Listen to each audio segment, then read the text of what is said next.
Hi, my name's Alon, and I'm here today to talk about the goTenna Pro X deployment kit, most commonly known as the goKit.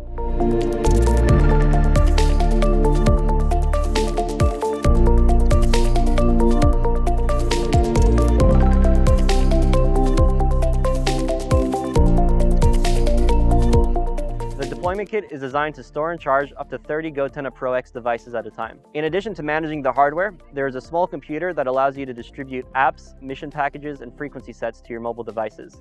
This allows for a complete offline deployment. The computer can be programmed online through Wi-Fi, through this Ethernet port, or through this micro SD card.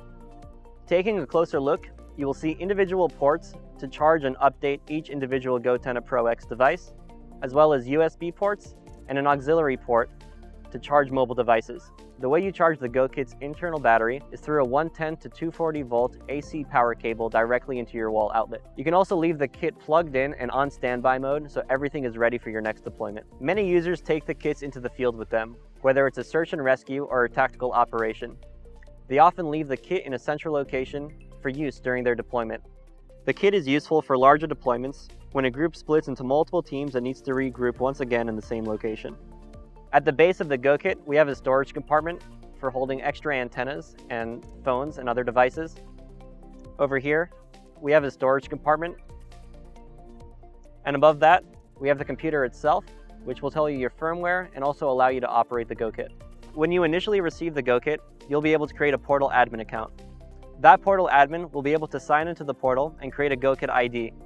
He can then go into goKit groups and assign frequency sets, mission packs, and applications to that goKit. Opening up the goKit, you have two options. The first option is for a portal login, which you would need internet connectivity to do, or you can do offline mode and set up your frequency sets while you're offline. Going into offline mode, here we can manually create a frequency set. You can name your frequency set, choose the power and the bandwidth.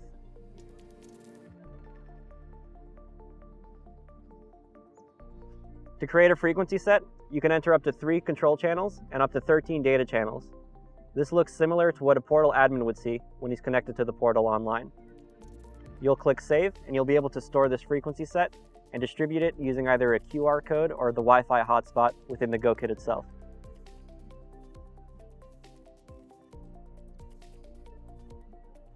Clicking on Deploy will allow me to select any of my frequency sets that are already saved on the kit that were either created while I was offline or online. I'll be able to select any mission packs that are stored on the kit. Now I can toggle Use Only Permission, which will allow the user only to use the frequency set and not to edit it. And now I have two options.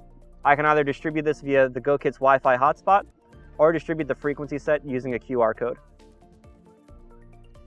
This will generate a QR code that users can then scan with their phones and attain the frequency set that I've created. Mission packs and apps can be installed into the goKit using the micro SD card. I will just click Scan SD card for mission packs over here, and any mission packs that are stored in that SD card would show up over here. We're also able to scan an SD card, which can be inserted over here, and put that onto the goKit for distribution through the goKit's Wi-Fi hotspot. The goKit also enables you to scan your devices to check for the latest firmware. When you're connected to the internet, you'll be able to sync to the portal and install apps, mission packs, and frequency sets directly on the goKit itself for offline use later on. Here I can see the goKit serial number, its software version, and its firmware version. I can also see the amount of storage that's already used on the goKit. Using the settings installed into the goKit, you'll be able to deploy anywhere in the world using the goKit and the goTenna Pro devices.